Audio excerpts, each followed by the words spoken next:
ராவணா பார்வையாளர்கள் அனைவருக்கும் வணக்கம். சென்னை அண்ணா பல்கலைக்கழகத்தினுடைய மாணவி மீது பாலியல் தாக்குதல் நடத்தப்பட்ட அந்த விவகாரம் பெரிய சர்ச்சையாக வெடிச்சுக்கிட்டு இருக்குது.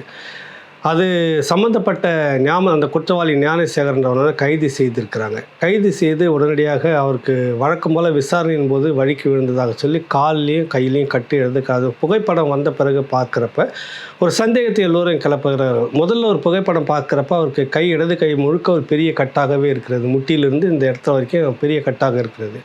அடுத்த ஒரு புகைப்படத்தில் பார்த்தாக்கா அந்த கட்டெல்லாம் நீக்கிட்டு இந்த இடத்துல மட்டும் கட்டாக இருக்கிறது. காலில் இருக்கக்கூடிய மாவு கட்டு மாதிரி தெரியல, அடித்து பேண்டேஜ் சுட்டின மாதிரி ஒரு கட்டாக தெரிகிறது. இது ஃபோட்டோ ஷூட்டுக்காக எடுக்கப்பட்டதா இல்லை உண்மையிலேயே அவருக்கு கால் உடஞ்சிருக்குதா இல்லையான்னு ஒரு பெரிய சந்தேகத்தை ஒரு பக்கம் கிளப்பியிருக்கிறாங்க.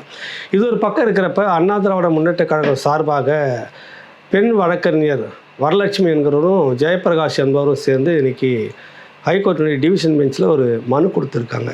அந்த மனு என்ன விஷயம்னா, இந்த வழக்கில் வழக்கம்போல சிபிஐ விசாரணை வேணும், உண்மை குற்றவாளி கண்டறியப்படணும், ஒரு பெண் நீதிபதி தலைமையில் இந்த விசாரணை நடைபெற வேண்டும் அப்படின்னு சொல்லிட்டு ஒரு மனு கொடுத்துருக்குறாங்க. இந்த மனு ஏற்கப்பட்டால் என்ன நடக்குன்றது ஒரு பெரிய விவாதமாக போயிட்டுருக்குது. வழக்கம் போல் இதில் அரசியல், இது எதிர்க்கட்சிகள் எல்லாம் சேர்ந்து ஒரு பெரிய விடயமாக பேசுகிறது. பொள்ளாச்சியை போல் இங்கே நடக்கலை, அங்கே தயங்கி நடவடிக்கை எடுத்த மாதிரிலாம் இல்லை. இங்கே உடனடி புகார் கொடுக்கப்பட்ட போதே நடவடிக்கை எடுக்கப்பட்டது. அது வரவேற்கக்கூடியது. நேற்றைய பதிவிலேயே காவல்துறை அந்த விஷயத்துக்கு உண்மையில் ஒரு பாராட்டு அப்படின்றத நம்ம சொல்லியிருந்தோம். புகார் கொடுக்கப்பட்ட அடுத்த 12 மணி நேரத்தில் அந்த சம்மந்தப்பட்ட ஞானசேகரன் வீட்டில் போய் தூக்கியிருக்காங்க. அப்போ சொன்ன சில வார்த்தைகள்லாம் பார்த்தீங்கன்னாக்கா அது இவங்களுக்கு அதிர்ச்சியாக இருந்தது. என்னென்னா, எதற்காக என்னை கைது செய்கிறீங்க, என்ன காரணம், இப்படிலாம் நோண்டி அவன் கேட்குறான். எது வந்தாலும் ஸ்டேஷன் வரைக்கும் வாங்க பேசணுன்னு, இல்லை நான் சம்மந்தப்பட்ட சில பேருக்கு நான் ஃபோன் பண்ணணும், நான் வேண்டப்பட்டவங்களுக்கு ஃபோன் பண்ணணும் அப்படின்னு சொல்லிட்டு சில கட்சி நிர்வாகிகளுடைய பெயரை சொல்லியிருக்கான். அதை கேட்ட பிறகு இவங்களுக்கு ஒரு அதிர்ச்சி. அதுதான் அந்த விஷயத்தை இதெல்லாம் வெளியில் பேசப்படவே இல்லை. அவன் யாருக்கு ஃபோன் பண்ணான், வட்டமா, ஒன்றியமா, மாவட்டமா, மந்திரியா, யாருக்கு ஃபோன் பண்ணான் அப்படின்ற விஷயங்கள், யாருக்கு ஃபோன் பண்ண போகிறதா சொன்னான் அப்படின்னு நிறைய அலம்பல் பண்ணியிருக்கிறாங்க.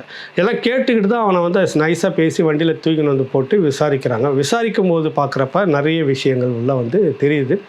செல்ஃபோனில் நிறைய படங்கள் இருந்திருக்கிறது.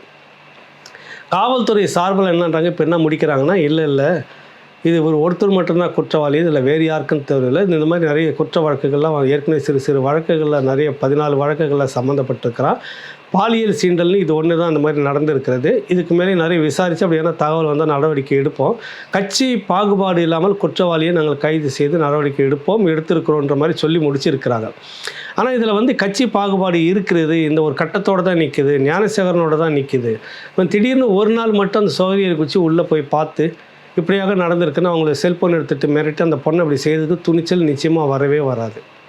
அவன் ஏற்கனவே பழக்கப்பட்டிருக்கிறான். நிறைய பேர் அந்த மாதிரி மிரட்டி செய்திருக்கிறான். நிறைய பேருக்கு புகார் கொடுக்காம போகிறதுக்கு வாய்ப்பு நடந்திருக்கலாம், மிரட்டப்பட்டிருக்கலாம். இப்படி பல விஷயங்கள் நடந்ததால தான் அவனுக்கு அந்த துணிச்சலை உள்ளே செய்திருக்கிறான் அப்படின்றது தான் பரவலாக பேசக்கூடிய ஒரு விஷயம். அது திடீர்னு ஒருத்தன் உள்ளே எகிரி குச்சி உள்ளே போயிட்டு இந்த மாதிரி மிரட்டலாம் அப்படின்றது வாய்ப்பு இல்லை அப்படின்றது உளவியல் ரீதியாகவே சில விஷயங்கள் பார்க்கக்கூடியதாக இருக்குது. அப்போ ஏன் அது அவசரமாக இல்லை ஒருத்தர் மட்டும்தான் குற்றவாளி, வேறு யாரும் இதில் குற்றவாளின்னு முடிக்க வேண்டிய காரணம் என்ன அப்படின்றது கேள்வி இருக்குது. அதுதான் இப்போ பாரதிய ஜனதா கட்சி உள்பட அண்ணாமலை உள்ளிட்ட எல்லோரும் இருந்தாங்க. இதில் முழுக்க விசாரணை வெளிப்படைத்தன்மையாக நடக்கணும். பாதிக்கப்பட்டவருடைய பெண் அந்த எஃப்ஐஆர் வெளியானது தவறு அப்படின்னு சொல்லிட்டு அவர் சொல்கிறார். அதுவும் இல்லாமல் இந்த எஃப்ஐஆரை நான் படித்தேன், ஒரு சர்வீஸில் இருக்கக்கூடிய ஒரு கான்ஸ்டபிள் கான்ஸ்டபிள் கூட இப்படிலாம் எழுத மாட்டான். ஒரு பெரிய சென்சிட்டிவான ஒரு விஷயத்தில் குற்றவாளி அந்த ஞானசேகரனால் அது பாதிக்கப்பட்ட பெண்ணா அப்படின்னு தெரியாத அளவுக்கு எழுதியிருக்கிறாங்க. இந்த எஃப்ஐஆர் நீதிமன்றத்துக்கு போனால் இந்த வழக்கு நிற்காது. அப்போ செட்டப் பண்ணி எழுதியிருக்கிறாங்களா, அப்போ செட்டப் பண்ணி அவனை உடச்சி காலை உடச்சிருக்காங்களா அப்படின்ற கேள்விகள்லாம் இதுக்குள்ளே இருக்குது அப்படின்றது தான் அவருடைய சந்தேகம். சொல்ல வருது என்னன்னா, இந்த எஃப்ஐஆர் எப்படி வெளியாச்சு அப்படின்னு. அதுக்கு மாநகராட்சி கமிஷனர் அருண் அவர்கள் சொல்கிறாரு, வழக்கமாக அந்த போஸ்கோ சட்டத்தில் எஃப்ஐஆர் ஃபைல் பண்ணிட்ட உடனே அது ஆட்டோமேட்டிக்காக லாக் சிஸ்டத்துக்குள்ளே போகும். அந்த இடைப்பட்ட நேரத்துக்குள்ளாக அது தெரிஞ்சிருக்குது, அப்போ யாரும் அதை டவுன்லோடு பண்ணியிருக்கிறாங்க, அவர்கள் மூலமாக வெளியே செஞ்சுருக்கணும். அடுத்தது புகார் அளித்தவருக்கு நாங்கள் ஒரு காப்பி ஒன்று கொடுத்துருப்போம், அவங்கக்கிட்டேருந்து போய்க்கணும். இந்த 2 தரப்பை தவிர வேறு எந்த வகையிலும் அது வெளியே கசிவதற்கு வாய்ப்பு இல்லை. எங்கள் தரப்புலேருந்து எதுவும் கசியலை. ஆனால் இந்த வச்சுக்கிட்டு யாருன்னா எதனா பேசுகிற மாதிரியோ செய்தி போடுற மாதிரி இப்படியான விஷயங்கள் பயன்படுத்தினா கட்டாயம் கடுமையான நடவடிக்கை எடுக்கப்படும். தவிர கசிந்தது எப்படி அப்படின்ற விசாரணை ஒரு பக்கம் நடக்குன்றதையும் சொல்லியிருக்கிறார். இதெல்லாம் இப்போ நடந்து முடிந்து இருக்கிற விஷயம். ஆனா இதுக்குள்ளாக அது யார் அந்த நபர் அப்படின்னு ஒண்ணு இருக்குது. ஒரு சார் வந்து இப்படி பேசினாருன்றப்ப, காவல்துறை தரப்புல என்ன சொல்றாங்க, இல்ல அவன் அப்படி சும்மா அந்த நேரத்துல செல்போன் வந்து ஏரோப்ளேன் மோட்ல இருந்தது. அதனால இருந்தாலும் அவன் ஃபோன் வச்சுக்கிட்டு யார்ட்டயும் பேசுற மாரி மிரட்டி இருக்கிறான் சும்மா அப்படின்ற மாரி அதோட முடிக்கிறாங்க. ஆனா அப்படி அந்த நேரத்துல உள்ள திடீர்னு ஒரு நாள் ஒரே ஒரு நாள்ல திடீர்னு உள்ள நுழைஞ்ச ஒருத்தன், அங்க போய் நின்னு அந்த பெண்ண புடிச்சு மிரட்டிக்கிட்டு, அங்கேருந்து சாருக்கு நான் ஃபோன் பண்றேன் அப்படின்னு இப்படி டயலாக்லாம் வந்துட்டு சைலன்ட் மோட்ல போட்டு இப்படிலாம் பேசுறதுக்கு வாய்ப்பே இல்ல. புதுசா போன ஒருத்தனுக்கு வந்து பதட்டம் இருக்கும். ஒரு பயம் இருக்கும். இந்த மாதிரியான இடத்துல நம்ம சிக்கிட்டோம்னாக்கா பெரிய அளவுல நமக்கு பாதிப்பு இருக்கும். இந்த வம்பு நமக்கு எதுக்கு அப்படின்னு என்னதான் குடிகாரனா இருந்தாலும் அவனுக்கு ஒரு பெரிய அச்சமும், பதட்டமும் இருக்கும். அங்க போய் நின்னுக்கிட்டு நிதானமா வந்து உன்னை இப்படிலாம் நான் செய்யணும். இல்ல அது முடியலன்னா இந்த வகையில நான் செய்யணும். அப்புறம் உங்க வீட்டுக்கு தகவல் சொல்லுவாங்க. பிரின்சிபாலுக்கு தகவல் சொல்லுவாங்க. துறைக்கு சொல்லுவாங்க. உன்னை படிக்கிறத விட்டு விரட்டுவான். இப்படின்லாம் பிளாக்மெயில் பண்ணியிருக்கிறான்னா, அவன் ஏற்கனவே பழக்கப்பட்ட ஒரு நபராகத்தான் இருந்திருக்கணும். நடந்திருக்கிறது. ஏதோ சில நெட்வொர்க்ல அவன் இருந்துகிட்டு இருக்கிறான். இப்ப அரசியல் தொடர்பு இல்லை என்று தொடர்ச்சியாக அவர்கள் வந்து திமுகவுல இல்ல அப்படின்னு மறுத்துக்கிட்டு இருக்கிறாங்க. அப்படி வலிய மறுக்க வேண்டிய காரணம் என்ன அப்படின்ற இன்னொரு கேள்வியும் இதுக்குள்ளாக இருக்கிறது. எங்க அப்பன் குதிரைக்குள்ள இல்லைன்ற மாதிரி. ஆனா அவன் கட்சிக்குள்ள நிர்வாகத்துல இருந்திருக்கிறான். கட்சி வட்டத்தோட நெருங்கின தொடர்புல இருந்திருக்கிறான். நேற்று பதிவு பண்ணியிருந்தேன். உடன் இருந்து புகைப்படம் எடுத்துக்கொள்றதால மட்டுமே அந்த கட்சி பொறுப்பாகி விட முடியாது அப்படின்னு நேற்று சொல்லியிருந்தேன். ஆனால் இன்னைக்கு கிடைக்கிற தகவல்லாம் பார்த்தீங்கன்னா ஒரு நிர்வாக பொறுப்பில் இருந்திருக்கிறான். அதற்கான பெயர் பட்டியல்லாம் இருந்திருக்கிறது. அவன் பேர் கட்சி நாளேடு விளம்பரம் நிகழ்வு சம்பந்தமான இதிலெல்லாம் அவன் பேர் இருக்குது. அவன் தொடர்பில் இருந்திருக்கிறான். அவனுக்கு மேல்பட்ட நிர்வாகிகளோடு நெருக்கமாக நட்பில் இருந்திருக்கிறான். பலரும் இருக்கும்போது இவன் மட்டும் எப்படி அப்படி நட்பை பாராட்டி செல்ல முடியுது அந்த இடத்துக்கு. ஏற்கனவே பிரியாணி கடை வந்துட்டு அந்த அடையார் அந்த பாலத்துக்கு கீழே வந்து பொதுமக்களுக்கு இடையூறான ஒரு இடத்துல வந்து வச்சுட்டு இருக்கிறப்ப அது சம்மந்தமாக புகார் போயிருக்குது. புகார் கொடுத்தவர்களை வந்து மிரட்டி அதை வந்து ஒன்றும் இல்லாத அளவுக்கு பண்ணுறாங்க. அதில் சம்மந்தமாக விசாரணையிலே சொல்லியிருக்காங்க காவல்துறை அந்த பிரியாணி கடையை நாங்கள் அப்புறப்படுத்துவதற்கு. ஏன்னா போக்குவரத்து நடைபாதையில் இருக்குது. அதை அப்புறப்படுத்துறதுக்குள்ளாக அரசியல் கட்சி நிர்வாகிகள்கிட்டருந்து எங்களுக்கு ஏகப்பட்ட ப்ரெஷர் வந்தது. நாங்கள் ஒன்றும் செய்ய முடியல. இது ஒன்றும் செய்ய முடியலன்றதுக்காக காக்கி சட்டை கட்சிக்கு வேலை செய்கிறோமா மக்களுக்கு வேலை செய்கிறோமா அப்படின்ற கேள்வி திரும்ப நம்ம இருக்குது. இப்போவும் சொல்கிறேன், காக்கி சட்டையில் மட்டும் சுதந்திரமாக விட்டிங்கன்னா இப்படியான விஷயங்கள்லாம் ஒரு நாளில் நசுக்கி எடுத்து வெளியில் போட்டுருவாங்க. கட்சி அவர்களை கட்டுப்படுத்தி கொண்டிருக்கிறது. அது ஆளுங்கட்சி, அது திமுகவாக இருந்தாலும் சரி, முந்தின ஆளுங்கட்சி அதிமுக இருந்தாலும் சரி, அவங்க அதிகாரத்துக்குன்னு வந்துட்டோடனே கட்சிக்காரனுக்கு வேலை செய்யணும்னு காவல்துறையை நிர்பந்தம் செய்வது. எங்கள் கட்சிக்காக வேலை செய்யணும், கட்சிக்காரனுக்காக நீங்கள் வேலை செய்யணும். ஒரு நிகழ்ச்சி நடக்குதுன்னா அங்கே 100, 200, 500, 300ன்னு எண்ணிக்கைக்கு ஏற்ற மாதிரி போலீஸ் ப்ரொடக்ஷனை காட்டி ஒரு பெரிய நிகழ்ச்சியாக அதை காட்டணும், பந்தா பண்ணிக்கணும். இவர் வராரு, வட்டம் வருது, ஒன்றியம் வருது, மாவட்டம் வருது அப்படின்னாக்கா ஒரு 100, 200 போலீஸு.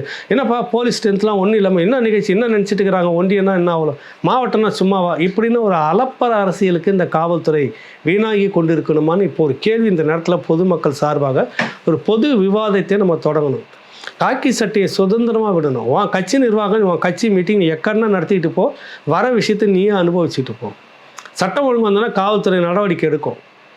தீவிரமாக நடவடிக்கை எடுத்தோன்னா 2 நிகழ்ச்சி எடுத்தால் 3வது நிகழ்ச்சியில் கலவரமும் செய்ய மாட்டான், ஒன்றும் செய்ய மாட்டான். ஆனால் நீங்கள் அலம்பல் பண்ணுறதுக்குன்னு இந்த காவல்துறையை சென்னைக்குள்ளாக பார்த்தீங்கன்னா சராசரி ஒரு நாளைக்கு ஒரு 500 காவல்துறைகள் இந்த மாதிரி கட்சி நிகழ்வுகளுக்காகவே சிதறி போயிருக்கு. அப்புறம் எங்கிட்ட சட்டம் ஒழுங்கு பார்ப்பாங்க அவங்க? மன இறுக்கத்துக்கு ஆளாகி கொண்டிருக்கு இந்த காவல்துறை வட்டாரம்ன்றது. பார்த்தீங்கன்னா ஒரு பெரிய ஆய்வு இது உண்மையிலே ஒரு பெரிய தகவலாக பேச வேண்டிய ஒரு விஷயம். காவல்துறை மேலே விமர்சனங்கள் இருக்கிறது, சில செய்யக்கூடிய தவறுகள் அது பெரிய குற்றச்சாட்டாக மாறுகிறது. ஆளுங்கட்சிக்கு சார்பாகவே சிலர் வந்துட்டு எழுதி கொடுத்துட்டு வேலை செய்துட்டு இருக்கிறாங்க. அதெல்லாம் வந்து வேற விமர்சனத்துக்கு அப்பாற்பட்டது, விமர்சிக்கக்கூடியது. ஆனால் ஒரு பக்கம் நேர்மையாக வேலை செய்யணுன்றவங்களும் இருக்கிறாங்க. ஒரு கட்சி நிர்வாகத்துக்கு மட்டும் ஒரு கட்சி அவர் வருகிறார் போகிறான்றதுக்கு மட்டும் 500 போலீஸ் 1000 போலீஸை போட்டு நீங்கள் நாள் கணக்காக அவங்கள வந்து நடத்திட்டு இருந்தீங்கன்னாக்கா அப்புறம் எப்படி சட்டம் ஒழுங்கை பாதுகாக்க முடியும், எப்படி சட்டம் ஒழுங்கை செயல்படுத்த முடியுன்ற கேள்வி இருக்கிறது. ஆகவே முதலமைச்சர் இனி ஒரு காலகட்டத்தில் இதெல்லாம் வந்துட்டு நீங்கள் பெரிய அளவில் வந்து ஆலோசனை செய்து பாதுகாப்புக்கு ஒரு சில இதை மட்டுமே வச்சுக்குங்க. அப்படி ஒரு அச்சமாக இருந்தால் ரிசைன் பண்ணிவிடுங்க. மக்கள்கிட்ட ஒரு அச்சத்தோடு போய் பழகிற வேலை வேணாம். ஒரு 1000, 100 போலீஸை வச்சுக்கிட்டு போய் மக்கள்கிட்ட அணுகிற வேலையே வேணாம். பெருந்தலைவர் காமராஜர் ஆட்சியை கொடுப்பேன்னு சொல்கிறீங்களா அடிக்கடி, அந்த காமராஜர் ஆட்சி இதில் கொடுங்க. ஒரே ஒரு வேன் பின்னாடி போகும், மற்றவங்களாம் போயிட்டு உங்கள் வேலையை பாரு, எதுக்கு ரோட்டில் நின்றுட்டுக்கிறேன்றேன் அப்படின்னு சொல்லி துரத்தி விட்டதெல்லாம் கதை இருக்குது, பதிவெல்லாம் இருக்குது. நான் வரேன்றதுக்காக வழிநெடுக்க நீங்கள் எதுக்கு காத்துக்கிட்டு இருக்கணுன்ற, போய் மக்களுக்கான வேலையை பாருங்கள்லாம் அனுப்பிச்சி விட்ட கதைலாம் இருக்குது. அந்த மாதிரி நீங்கள் மாறுங்க, தயவுசெய்து மாறுங்க. கட்சி நிர்வாகிகளுக்கு, அரசியல் கட்சி தலைவர்களுக்கு, இன்னும் சொல்லப்போனால் முதல்வருக்கே கூட அதுதான் உங்களுக்கு பாதுகாப்பு இருக்குது. Z+ பாதுகாப்பெல்லாம் இருக்குது. தவிர போலீஸ் ஃபோர்ஸ் ஒன்று கூட இருக்குது. இதை மேலே எதுக்கு போட்டு குவிச்சிக்கிட்டு இவ்வளவும் நீங்கள் ஒரு இடத்துல முடக்கி வச்சுருக்கணும்? அப்புறம் பரிசீலனை பண்ணுங்கள். இனி வரும் காலத்தில் மக்களுக்கு பயன்பட்டு காவல்துறை. இப்போ இந்த விஷயத்துக்கு வருவோம். அண்ணா யூனிவர்சிட்டிக்குள்ளாக இப்படி நடந்த இந்த விஷயத்தில் இந்த ஞானசேகரன் இவன் ஒருவனோடு இது சம்மந்தப்பட்டிருக்க முடியாது, அவனோடு இது நின்றிருக்காதுக்குன்னு 100 வித சந்தேகம் நமக்கு இருக்கிறது. அவனுடைய அரசியல் பதிவு, அவனுடைய அரசியல் நிகழ்வுகளில் அவன் பேர் இருக்கிற இடமும், அவன் பழகக்கூடிய அந்த ஆட்கள், அவனுக்கு இருக்கக்கூடிய நெட்வொர்க், இதெல்லாம் வச்சு பார்க்கும்போது திடீரென்று ஒரு நாள் அந்த சம்பவத்தை செய்தான் அப்படின்னா வாய்ப்பே இல்லை. அவன் அந்த சம்பவத்தை செய்துக்கிட்டு இதன் மூலமாக ஒரு பலன் அனுபவித்தவர்கள் யாரோ இருக்காங்க. யார் அந்த சார் என்ற கேள்வி இன்னும் இருக்கிறது. சத்தியமாக அது முடியல. நீங்கள் என்ன தான் மூடி மறைச்சாலும் கூட உங்களுக்குன்னு ஒவ்வொருத்தருக்கும் ஒரு மனசாட்சி இருக்கிறது. உங்கள் காக்கி சட்டைக்குள்ளாரையும் நிறைய பேர் பெண் குழந்தையை வச்சுக்கிட்டு இருக்கிறோம். நம்ம இப்படியான குற்றவாளிகளுக்கு மட்டும் பாரபட்சமே காட்டக்கூடாது, இரக்கமே காட்டக்கூடாது. கட்சி பின்னாடி வந்துச்சுன்னா கொஞ்சம் ஒதுங்கிக்குங்க, போயிடுங்க, நீங்கள் பார்த்துக்கலாம். இவன் நாளைக்கு உங்கள் வீட்லேயும் பெண் பிள்ளைகள் இருக்குது, அரசியல்வாதி வீட்டுக்கும் பெண் குழந்தைகள் இருக்குது, அதுக்கு நாளைக்கு இந்த மாதிரி நடக்கலாம் அப்படின்னு காக்கி சட்டை அவங்களுக்கு புரிய வச்சுட்டு, எந்த பின்னாடி இருந்தாலும் அது யார் அந்த சார் அப்படின்னு வருது இல்லை, அது யாராக இருந்தாலும் தூக்கணும். ஒரு முறை நீங்கள் நடத்தி காட்டிட்டுனா கொஞ்சம் தமிழ்நாடு போலீஸு தலை நிமிரும் இந்த இடத்துல. இப்போ திரும்பவும் சொல்கிறேன், இந்த ஞானசேகரனோட மட்டும் இந்த விஷயம் நிற்கலை. அவருடைய இப்போ இதில் சிபிஐ அதிமுக கேட்டிருக்குது. ஏற்கனவே விஷ சாராயம், கள்ளக்குறிச்சி விஷ சாராயத்தில் இந்த மாதிரி அதிமுக தான் நீதிமன்றத்துக்கு போனது, மற்றவங்களும் போனாங்க. தமிழ்நாடு அரசு சார்பாக சிபிசிஐடி விசாரிக்கிறது, நேர்மையான விசாரணை, அப்படியாக இருக்கும் இப்படியாக இருக்கும். நாங்கள் இருக்கும்போது எதுக்கு இன்னொரு சிபிஐ விசாரணைலாம் கேட்டிங்க? நீதிமன்றம், உயர்நீதிமன்றம் இல்லை நிறைய சந்தேகத்துக்கு இடமா தான் இருக்குது, விசாரிக்கட்டும் சிபிஐன்னு சொல்லிட்டு முடிச்சிருச்சு. அதையும் மீறி நீங்கள் உச்சநீதிமன்றத்துக்கு போகிறீங்க. தமிழ்நாட்டுக்கு எவ்வளோ பிரச்சனை, உச்சநீதிமன்றத்துக்கு போக வேண்டியதெல்லாம் இருக்குது, போகலை. ஆனால் சாராய வழக்கு சிபிஐ விசாரிக்கக்கூடாதுன்னு உச்சநீதிமன்றத்துக்கு போய் அங்கேயும் பொலியர்னு கன்னத்தில் ஒன்று போட்டு தலையில் ஒன்று கொட்டி இந்த வழக்கை சிபிஐ விசாரிக்க ஒப்படைங்கன்னு சொல்லி முடிச்சிருச்சு. இப்போ அதுபோல் இந்த அண்ணா பல்கலைக்கழக இந்த மாணவி பாதிக்கப்பட்ட அந்த விடயத்தில் ஞானசேகரன்ற ஒருத்தன் ஒரு முறை மட்டும் இப்படி நடந்திருக்கிறான்றதுக்கு வாய்ப்பே இல்லை. அதுக்கு பின்னாடி நிறைய சதிகள் இதுக்குள்ளே இருக்குது, நிறைய நெட்வொர்க் இருக்குது. அதனால் அந்த அதிமுக கேட்குற மாதிரி ஒரு நீதிபதி மேற்பார்வையில், பெண் நீதிபதி மேற்பார்வையில் சிபிஐ இந்த விசாரணையை எடுத்து வச்சுட்டு செய்யும்போது இன்னும் பல விஷயங்கள் தெரிய வரும். அதற்கு முன்பாக இந்த அரசே இன்னும் சம்மந்தப்பட்ட குற்றவாளிகளை பிடிச்சி மக்கள் மத்தியில் நிறுத்தி தண்டனை வாங்கி கொடுக்கறது தான் சிறப்பாக இருக்கும். பாதி விஷயங்கள் நேர்மையாக செய்திருக்கிறது, மீது அதோடு நிறுத்திட்டு இவன் ஒருத்தனோடு தான் சம்மந்தப்பட்டிருக்கா, வேறு யாருக்கும் தொடர்பு இல்லை அப்படின்னு முடிக்கிற விஷயம் சரியானதா அப்படின்ற ஒரு கேள்வி இருக்கிறது. மேற்கொண்டு எல்லா அரசியல் கட்சிகளும் அழுத்தம் கொடுத்து இது நாளைக்கு நீதிமன்றத்துக்கு போயிட்டு இந்த வழக்கு சிபிஐ விசாரணைக்கு போச்சுன்னாக்கா அந்த விசாரணை எப்படியாக இருக்குது, இந்த மாநில அரசுக்கு ஒரு பெரிய அவப்பெயரை ஏற்படுத்தக்கூடியதாக இருக்கும். அதனால் தயவுசெய்து இந்த விஷயத்தில் எடுத்துக்கிட்டு உடனடியாக இதில் மறைக்கப்பட்டிருக்கிற நபர்கள் யாராக இருந்தாலும் சந்தியில் நிறுத்துங்க, பதவியை ராஜினாமா பண்ண சொல்லுங்கள், கைது பண்ணி உள்ளே அனுப்புங்க. எல்லோரும் எல்லா வீட்லேயும் பெண் குழந்தைகளை வச்சிட்ருக்குறோம், எல்லாருக்கும் ஒரு பாதுகாப்பு, ஒரு அச்சமற்ற ஒரு சூழ்நிலை வேணும். இதெல்லாம் இப்படி இருக்குது. இந்த விஷயங்கள் பேசப்படுற இந்த விஷயத்தை நம்ம கேட்குறபடி கோரிக்கைகள் இருக்குதுல்ல, இதுக்கு மத்தியில் இன்னொரு லாபி நடக்குது. ஒரு கூட்டம் வேற ஒரு விஷயத்தை டைவெர்ட் பண்ணுறாங்களாம். இது விடுதலை படத்தில் இந்துத்துவா கோஷ்டிகளும் உள்ள மிரட்டல் விடுக்கிறது, அது விடுக்கிறது, இந்த விஷயத்துக்கு போராடணும். பெண்ணிய இயக்கங்கள் போராடணும், ஊடகங்கள் கேள்வி கேட்கணும். இதை அப்படியே கிடப்பில் விட்டுட்டு ஒரு திரைப்படத்துக்கு மிரட்டல் வருகிறது அப்படின்னு ஒரு கதையை திரித்து ஒன்று டைவெர்ட் பண்ணுறாங்களாம், மடைமாற்றுகிறார்களாம்.